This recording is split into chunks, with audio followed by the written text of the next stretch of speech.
All right, today we're going to talk about how to use the Energy Saver Kit. Comes with the transducer.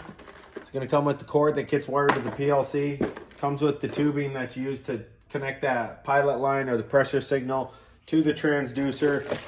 Comes with the bulkhead fitting, an elbow, a push connect elbow for the pilot tubing, as well as a compression tee that can be used on like an unloader or wherever you're stealing that signal from.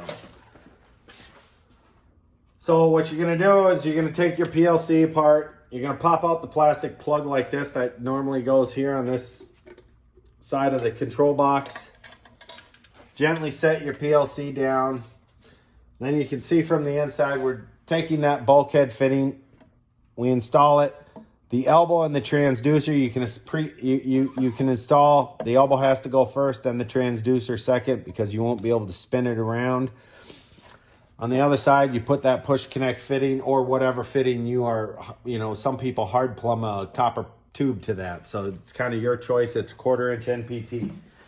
The other thing is then you get to the wiring side. So obviously this end will plug right into the transducer.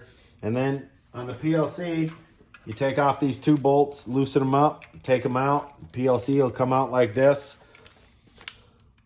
You need to take the PLC out so that the blue wire you can screw into input 1B. Now in some rare instances, you can even have 2 transducers and then you'd connect to 1C, but when you're running 1, it's 1B.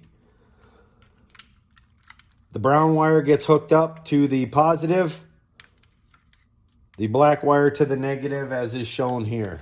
That blue wire is connected to 1B, brown goes to the hot, and the black goes to the ground or the neutral. And that's how you hook up an Energy Saver Kit.